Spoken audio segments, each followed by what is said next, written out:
Hey all, it's been a while. Amber Duggar here. Thanks so much for sticking with us on this channel. And I just want to say Merry Christmas, Happy Holidays, Happy Hanukkah. Whatever it is that you celebrate, I just want you to know that we are thinking about you here at Profit for Keeps. And I've been thinking a lot about gratitude. I've been thinking a lot about how in the moment, it's so important to appreciate what we have. And a lot of times I think we can get really overwhelmed, right? We can get overwhelmed with everything that we need to do and, all the things that we need to create. But at the end of the day, what's most important is that we are there loving one another, that we are there really expanding our heart space, and that we're able to do so in a way that doesn't cause a ton of guilt. I am definitely guilty of putting a lot of pressure on myself over the years.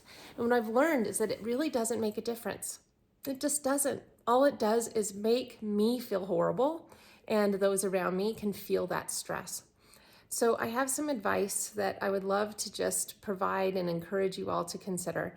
And it's not necessary. You can always just go, next video, this is okay. But this is just something that has really helped me when I'm navigating this time of year. The first thing that I love to ask my family is, what is the one thing that if you could only do that one thing this season would just really make this season for you? For my husband, it's watching or listening to a Christmas choir. He loves that. For me, it's driving around and looking at all the lights. I just love doing that. And it might be baking cookies with your friends, or it might be having a day to yourself. I mean, whatever it is, it's totally important, I think, to just identify the one main thing so that if all else fails, that's all you focus on. Let's just get those particular things in this season, and then everything else is a bonus. Another thing that I love to do for myself, and this is not just applying to the holidays, is thinking about what it is that I'm actually expecting. So, that idea of lowering expectations, I don't like to think of it that way. I like to think of it as just going in without expectation.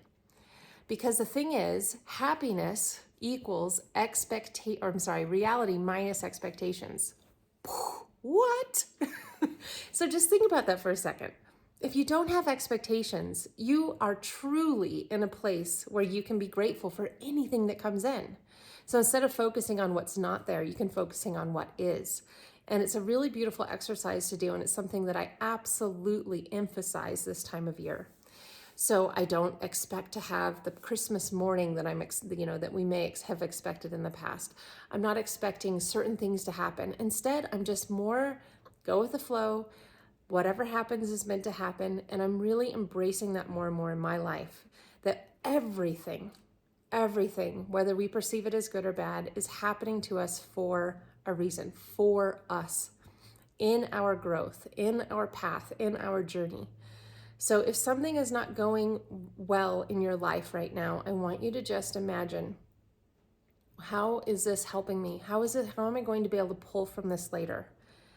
And it's also important to remember that we do have discernment for a reason, and discernment is something that's so important to employ. Because just because something's happening for us doesn't mean that we shouldn't also employ discernment. What I mean by that is if we are, and this is another way of putting it, I learned this from Julie Ryan, that ask yourself, is this going to kill me in the next 2 minutes? And if it is, then you need to definitely take action and be very discerned or have discernment in your actions with that. But if it's not, then it's something that we can just start to relax a little bit. Okay, I'm not going to die in the next 2 minutes, so it's going to be okay. Now, we can still be thinking about the repercussions that can happen and, oh my gosh, but that is something that is truly secondary and created in our mind. So when it's looking at the expectations, I want you to just think about it as just instead of lowering them, just not having them. And that's going to make a huge difference in how you navigate this holiday season. And the third thing is schedule in some time for yourself, whether it's hiding in the closet with your knitting and knit light, or maybe it's going out to get a massage, or maybe it's going to get coffee with a really good friend. Make sure you put some time aside for that. And those are the three things that I highly encourage you consider as you navigate this next month and a half or so month. And I just am wishing you all the very best for the rest of this year and into 2024. All right, everyone, until next time, take care.